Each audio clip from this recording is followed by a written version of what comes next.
पिछले 7 trading session में market continue गिरा है। कल तो जबरदस्त गिरा, बहुत बुरी तरह से आज गिरा। भी मार्केट की हालत कुछ अच्छी नहीं दिखी जा रही। आज एक वहीं सीमित दायरे में रहा है, लेकिन कल जो है सिर्फ एक दिन में 7 लाख करोड़ निवेशकों का जो है वो डूब गया, मतलब कि लॉस हो गया। आप मान लें सिर्फ एक दिन में। जो फॉरेन इन्वेस्टर हैं, जो बड़े प्लेयर होते हैं मार्केट में, जो मोटा पैसा लगाते हैं, FIIs या इंडिया के DIIs की बात हो गई, जो म्यूचुअल फंड वाले हैं, LIC वाले हैं, ये लोग मोटा पैसा लगाते हैं। ये लोग बाजार की दिशा और दशा को बदल सकते हैं, इतना पैसा ये इनके पास होता है। उनको कहीं ना कहीं से शायद ये आभास अभी हल्का कम कहें या ज़्यादा कहें, यह हो रहा है। 3 फेज का जो चुनाव हुआ है उसमें ऐसा लग रहा है कि जो बीजेपी का 400 प्लस का जो नारा है वह फुलफिल शायद नहीं हो रहा है। STV न्यूज़ पर आप देख रहे हैं तमाशा 2024 का। मैं हूं अंसारुल्लाह का, और आज के इस शो में हम बात करने जा रहे हैं हिंदुस्तान के उन 15 करोड़ लोगों की जो शेयर मार्केट में इन्वेस्ट करते हैं। दरअसल एक जो सेगमेंट है इसमें यह भी है कि चुनाव के दरमियान जो इन्वेस्टर्स हैं, मार्केट में जो लोग इन्वेस्ट करते हैं, निवेश करते हैं, उन लोगों को किस तरह की सावधानियां बरतने की ज़रूरत है। सत्ता आती है, जाती है, और चुनाव इसलिए होते हैं कि सरकार आती जाती है। तो ऐसे में सरकार के बदलने से क्या मार्केट पे असर पड़ता है, और निवेशक जो भी हैं उन सभी लोगों को किन चीज़ों का ख्याल रखना चाहिए, इस पर बात करने के लिए आज हमारे साथ एक बहुत महत्वपूर्ण शख्सियत मौजूद हैं STV न्यूज़ के स्टूडियो में। अंगद कुमार सिंह जी मोतिहारी शहर के जाने माने और प्रतिष्ठित व्यवसायी हैं, होटल रैमसन प्लाजा के ऑनर हैं। इन्होंने MBA की पढ़ाई की है और शेयर मार्केट और आर्थिक जगत से जुड़े मुद्दे पर इनकी अच्छी पकड़ है, और करीब 2007 से ये शेयर मार्केट में इन्वॉल्व हैं और इन्वेस्ट करते हैं, और इनको एक अच्छा तजर्बा है। सबसे पहले अंगद जी बहुत बहुत आपका स्वागत है STV न्यूज़ के स्टूडियो में। धन्यवाद। और हमने आज का जो विषय चुना है, जो चुनावी सरगर्मी का माहौल चल रहा है उससे बिल्कुल अलग है, लेकिन ये चुनाव से रिलेटेड ही है, क्योंकि बात देश के 15 करोड़ लोगों की है। क्योंकि अभी तक की रिपोर्ट के हिसाब से 15 करोड़ देश में ऐसे लोग हैं जो मार्केट में इन्वेस्ट करते हैं। आपसे हम ये जानना चाहेंगे कि आज की तारीख में जब चुनाव मिड में है और रिज़ल्ट तो आना है 4 जून को, शेयर मार्केट में जो लोग इन्वेस्ट करते हैं उन्हें किन बातों का ख्याल रखना चाहिए? देखिए, सबसे पहले तो ये शो करने के लिए बहुत बहुत बधाई, क्योंकि मोतिहारी जैसे शहर में भी आप इस टाइप के मुद्दे को उठा रहे हैं, ये बहुत अच्छी बात है। और अभी जो चुनाव का जो माहौल चल रहा है, इस दरमियान एक समाज का एक बहुत ही बड़ा चंक, 15 करोड़ जनसंख्या कम नहीं होती है, ये वो लोग हैं जो मार्केट में पैसा लगाते हैं, इन्वेस्ट करते हैं, जिनको शेयर मार्केट में इंटरेस्ट है। और ये आज के डेट में मात्र पिछले 5-7 सालों में एक बहुत बड़ा जो जनसंख्या है इस सेक्टर में आके जुड़ा है। तो कहीं ना कहीं जो है, अभी आप मार्केट का जो कंडीशन देखेंगे, जब से आचार संहिता लगा है तब से मार्केट जो है एक दायरे में घूम रहा है, बहुत एक सीमित दायरे में, और लोग वेट कर रहे हैं कि आगे क्या हमें करना है। जिन्होंने इन्वेस्ट कर रखा है वो भी वेट कर रहे हैं, जिनको इन्वेस्ट करना है वो भी वेट कर रहे हैं। और ये रणनीति अच्छी है, वेट एंड वॉच कि अच्छा, एक सेंटिमेंट यह बोलता है कि अगर नरेंद्र मोदी जी की गवर्नमेंट फिर से आ जाती है तो मार्केट यहाँ से बहुत बूम करेगा, और इसी के फिराक में सब लोग बैठे हुए हैं। लेकिन आप देखें पिछले 7 ट्रेडिंग सेशन में मार्केट कंटिन्यू गिरा है। कल तो जबरदस्त गिरा, बहुत बुरी तरह से आज गिरा। भी मार्केट की हालत कुछ अच्छी नहीं दिखी जा रही। आज एक वहीं सीमित दायरे में रहा है, लेकिन कल जो है सिर्फ एक दिन में 7 लाख करोड़ निवेशकों का जो है वो डूब गया, मतलब कि लॉस हो गया, आप मान लें सिर्फ एक दिन में। तो एक बहुत बड़ा जो है कल हलचल मचा। ये कल इलेक्शन से जो है कुछ प्रभावित होता हुआ दिखा आपको? जी, एक्चुअली क्या है कि कल का आप गिरावट की पीछे की वजह जाने तो ऐसा कोई वजह नहीं है। आप देखें कि इंडियन मार्केट को जो संकेत मिलते हैं वो अमेरिका से मिलते हैं। अमेरिकन मार्केट बहुत अच्छा, उस वहाँ कोई नेगेटिव न्यूज़ नहीं था, एशिया में कोई नेगेटिव न्यूज़ नहीं था, सब कुछ नॉर्मल था। फिर मार्केट जो है कल इतना बुरी तरह से क्यों गिरा, तो हमने इसके पीछे जानने की कोशिश की। बहुत सारे लोगों को, इन्वेस्टर्स को, पुराने जो ये हैं उनको हम फॉलो करते हैं प्रतिदिन रात में मैं उन लोगों को सुनता हूँ। तो निष्कर्ष यही निकला कि जो फॉरेन इन्वेस्टर हैं, जो बड़े प्लेयर होते हैं मार्केट में, जो मोटा पैसा लगाते हैं, FIIs या इंडिया के DIIs की बात हो गई, जो म्यूचुअल फंड वाले हैं, LIC वाले हैं, ये लोग मोटा पैसा लगाते हैं। ये लोग बाजार की दिशा और दशा को बदल सकते हैं, इतना पैसा ये इनके पास होता है। उनको कहीं ना कहीं से शायद ये आभास, अभी हल्का कम कहें या ज़्यादा कहें, यह हो रहा है 3 फेज का जो चुनाव हुआ है उसमें ऐसा लग रहा है कि जो बीजेपी का 400 प्लस का जो नारा है वह फुलफिल शायद नहीं हो रहा है।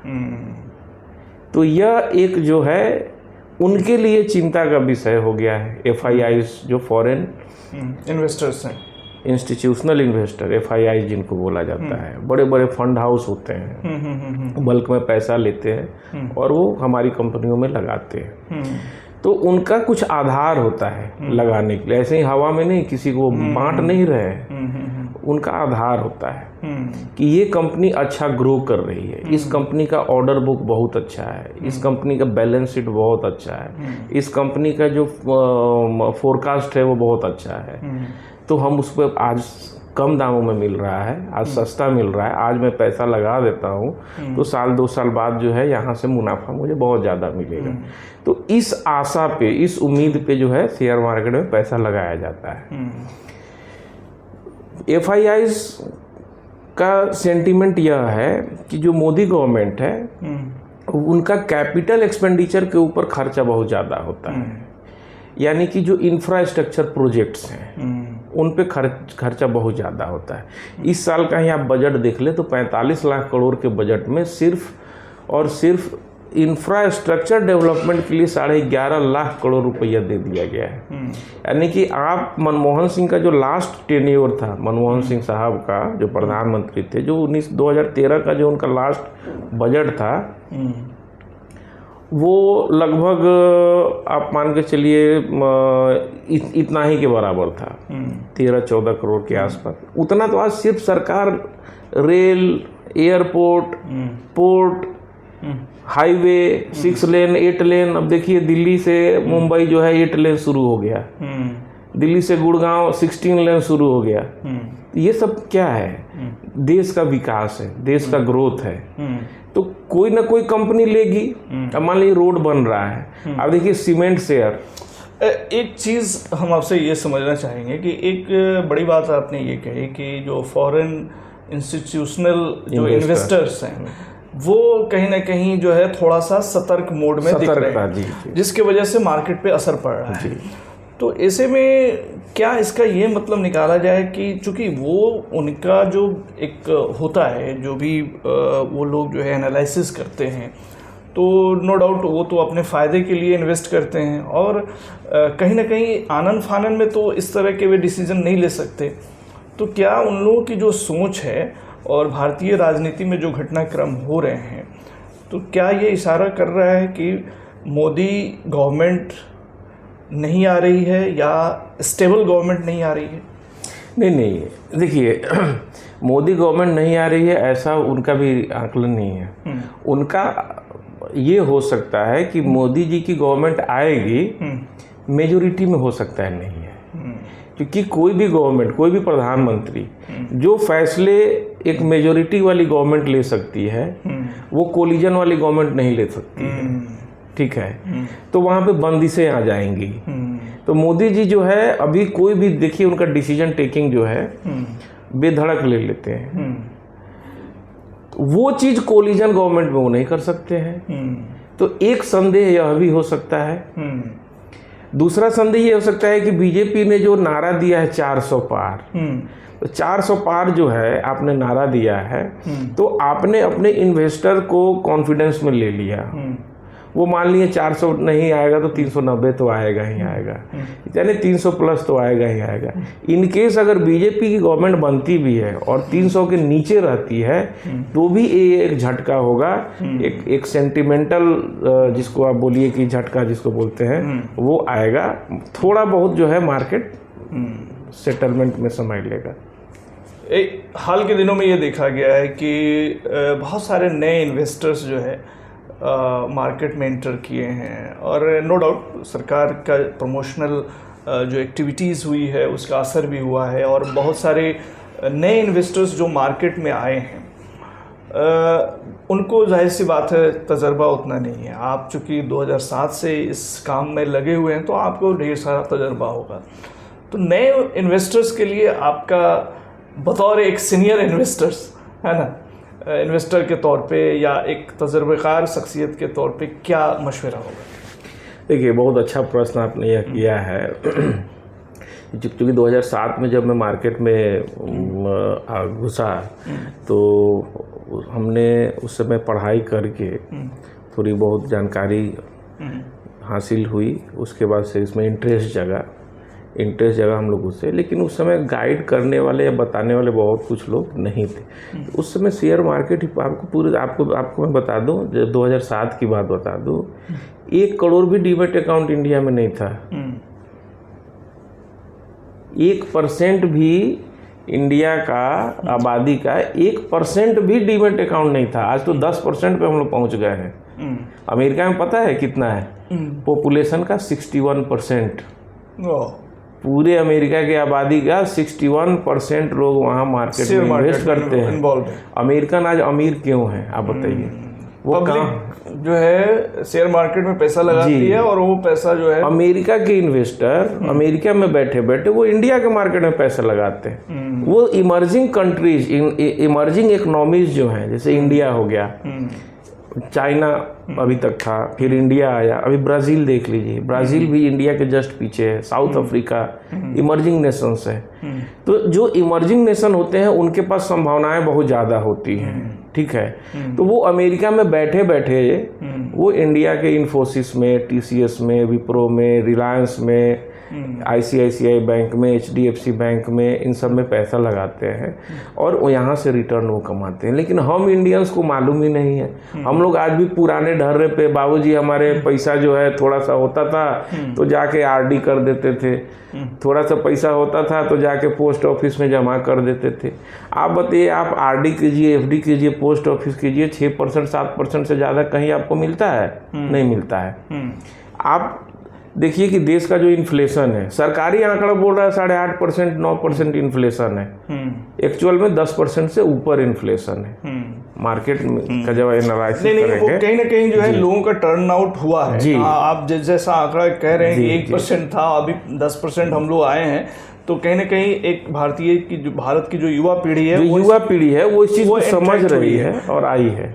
नए इन्वेस्टर्स के लिए जो मेरा मूल सवाल था कि उन्हें आप क्या सजेस्ट करना चाहेंगे अभी के सिचुएशंस में? जी आपका जो सवाल है, देखिए नए इन्वेस्टर को मैं यही बोलूँगा कि आप ट्रेडिंग में मत जाइए।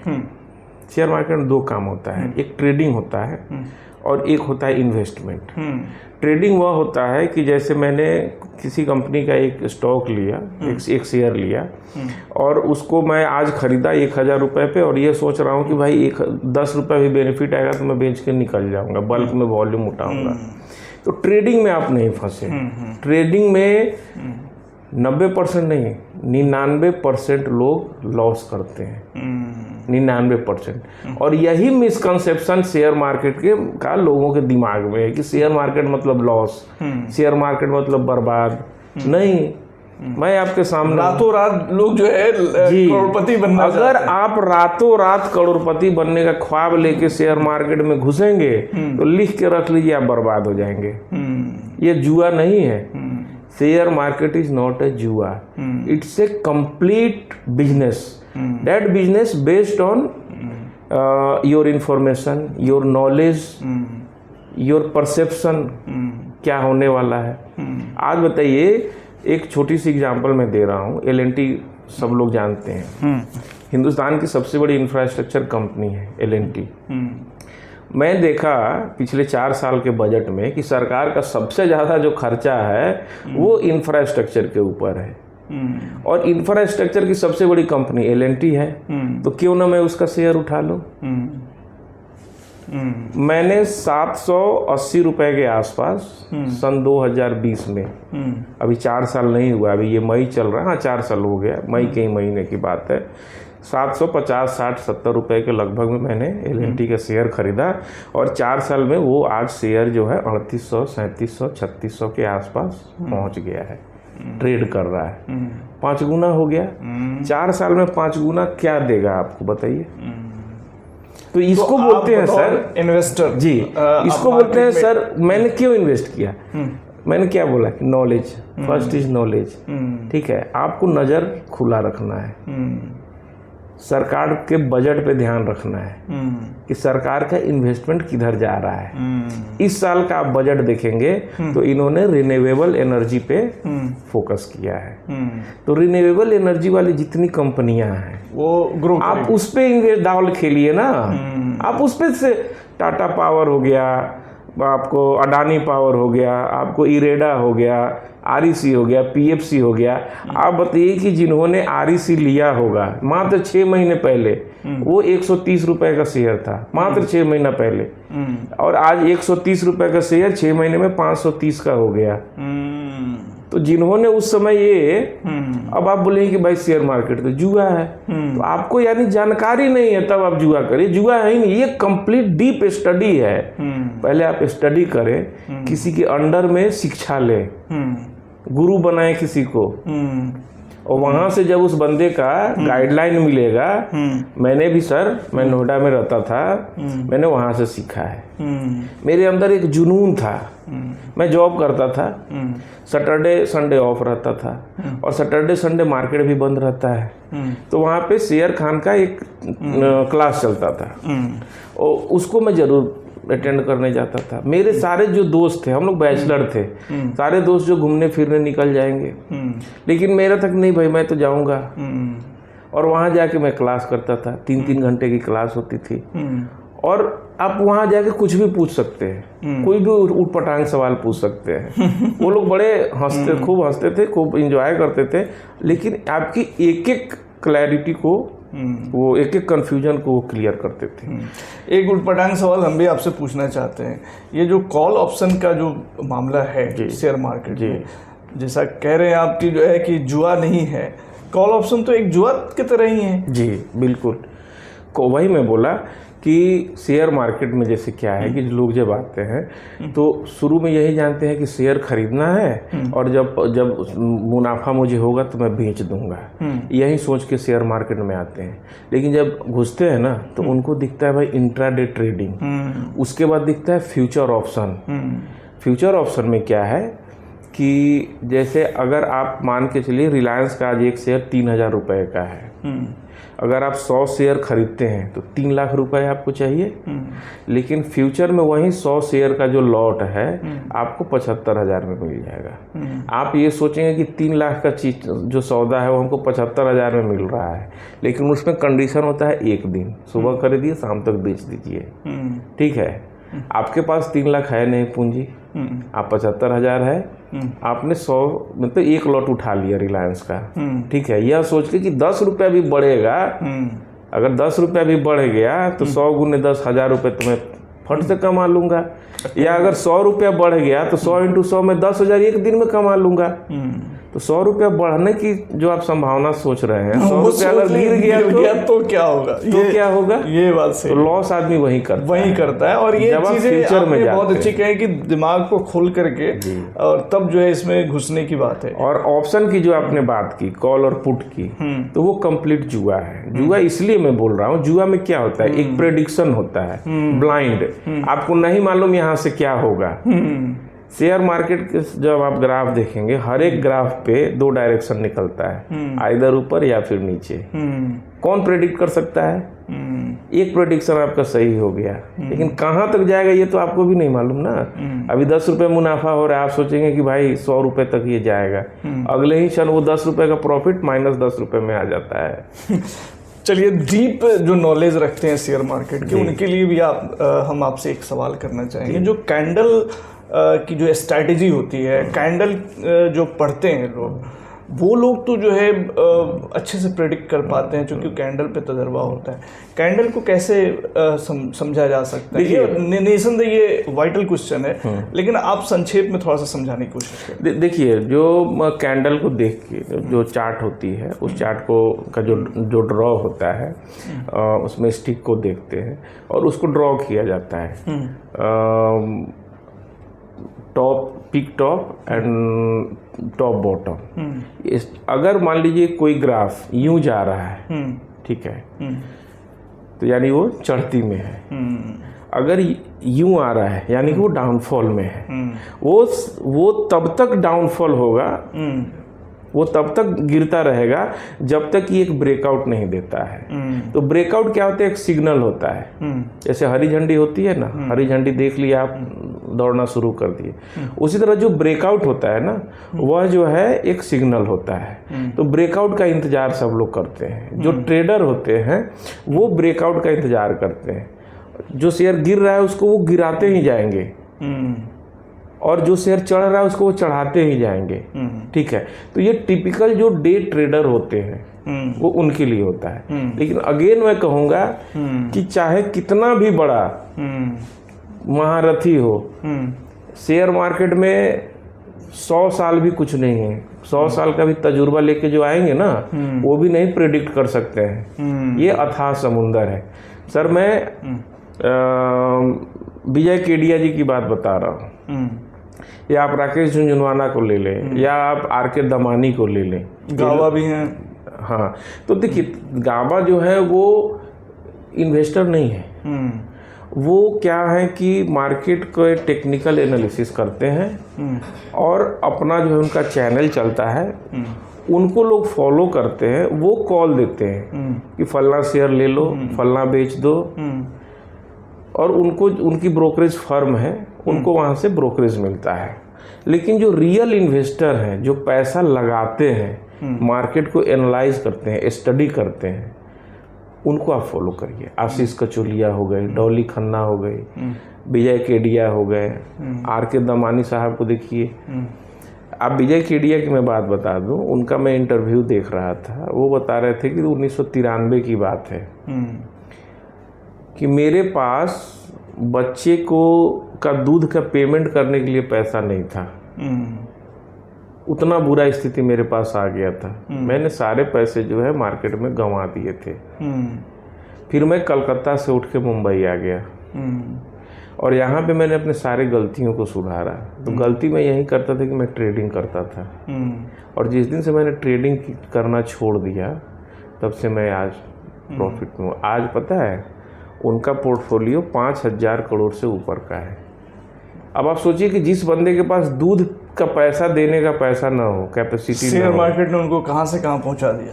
और वो बंदा का आप देखिए, इंटरव्यू देखिए उनका, वो खुद बोलते हैं कि मेरे पास बच्चे के दूध के पैसे नहीं थे, इतनी बुरी हालत थी।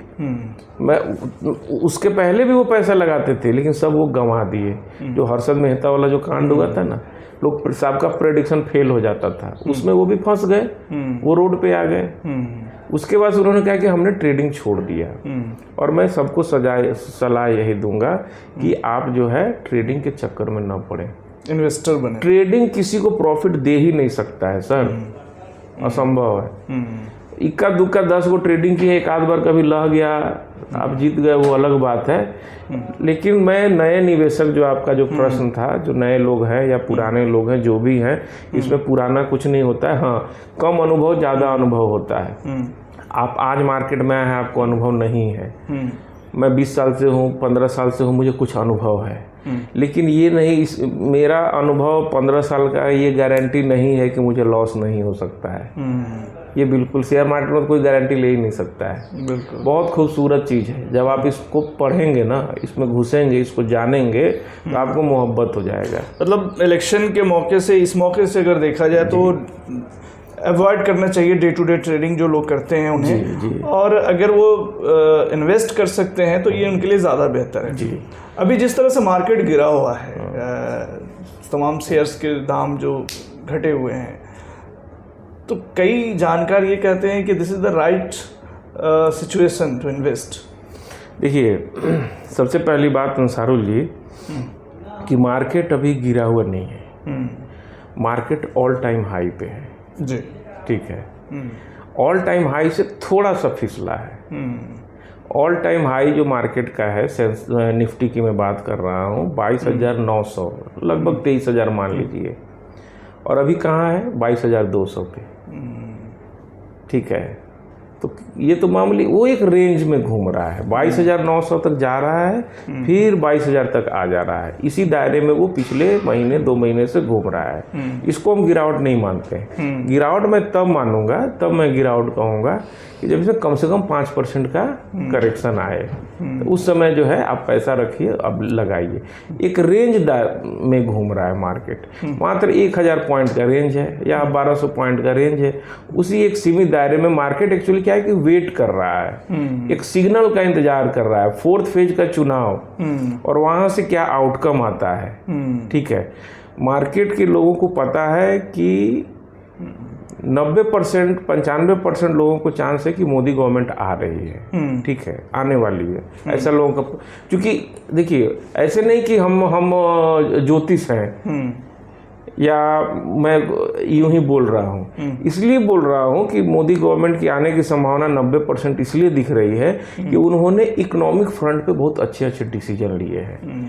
आप देखिए, अभी विश्व में किसी भी देश को उठा के देख लीजिए, सबकी इकोनॉमी अभी हिली हुई है।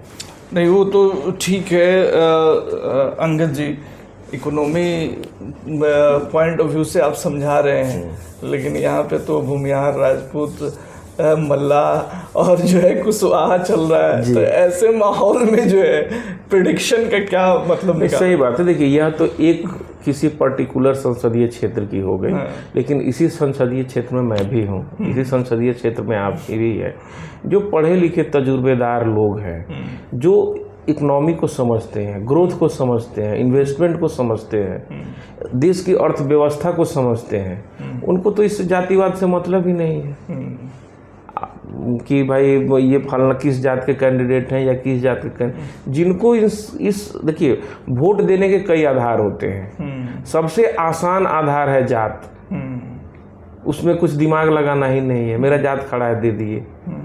लेकिन नहीं, मैं प्रश्न करूंगा, मेरा देखिए, सारे लोग जो है भी स्वार्थ की राजनीति है, स्वार्थ की दुनिया है, सब अपने अपने चक्कर में अपने अपने फायदे में लगे हुए हैं। तो मैं अपना वेलफेयर क्यों न सोचूं, मैं अपने बच्चों का भविष्य क्यों न सोचूं? बिल्कुल। आज आप अंसारुल जी बताइए, मैंने आपके सामने लाइव एग्जांपल दिया, LNT का शेयर में 750 रुपए में खरीदा, आज 3800-3700 रुपए में है। बेनिफिट मुझे हुआ है ना, बेनिफिट मुझे हुआ है ना, मैं जान रहा हूँ क्यों बेनिफिट हुआ। तो ये सारी चीजें आप लोगों को सोचनी होगी कि सारी दुनिया अपने स्वार्थ के चक्कर में पड़ी हुई है, कोई जातिवाद नहीं है, कोई एजेंडा नहीं है सर। जिसकी दाल गल गई वो नेताजी के साथ है, जाहिर सी बात है। और स्वार्थ की अगर बात नहीं होती तो आज नेताजी कौन पार्टी में रहते हैं, अगले दिन किसी और पार्टी में चले जाते हैं, फल्ला पार्टी से टिकट लेके लड़े और चुनाव जीतने के बाद दूसरे पार्टी में चले गए। ये खूब हो रहा है। बिल्कुल। तो इसलिए जो है आप तमाम दर्शकों को अपना भी ख्याल रखना चाहिए और ये समझना चाहिए कि आपके लिए अभी का जो वक्त है वो पे थोड़ा सा एहतियात बरतने की ज़रूरत है। जैसा अंगद जी भी बता रहे हैं कि वेट एंड वॉच की स्थिति है और थोड़ा सा इन्वेस्ट करने से पहले जो है आप ज़रूर आँख कान नाक सब कुछ खोल करके रखें। और अभी जब तक रिज़ल्ट नहीं आता है, नो डाउट, अगर बात जो अंगद जी ने कही वो बिल्कुल सही कही कि अगर कंटिन्यू होती है गवर्नमेंट, मोदी गवर्नमेंट, तो निसंदेह शेयर मार्केट को फ़ायदा होगा। और अगर गवर्नमेंट चेंज होती है तो उस समय के जो हालात होंगे उसका प्रेडिक्शन करना आसान नहीं है, क्योंकि नई सरकार की नई पॉलिसी होती है, नए तरह की डिसीजंस होते हैं, तो उसमें क्या कुछ होगा वो आने वाला वक्त बताएगा। लेकिन अभी का जो समय है एहतियात बरतने की ज़रूरत है और धैर्य से या आंख मूंद करके मार्केट में इन्वेस्ट करना आपके लिए जोखिम भरा हो सकता है। बहुत बहुत शुक्रिया अंगद जी तमाम जानकारी साझा करने के लिए, और हम आपके साथ जो है लगातार शेयर मार्केट से जुड़े मुद्दे पर डिस्कस करते रहेंगे। आप हमारे स्टूडियो में आए, आपका बहुत बहुत शुक्रिया। धन्यवाद। तो आज के लिए इतना ही। तमाम खबरों और डिबेट्स के लिए जुड़े रहिए STV न्यूज़ के साथ।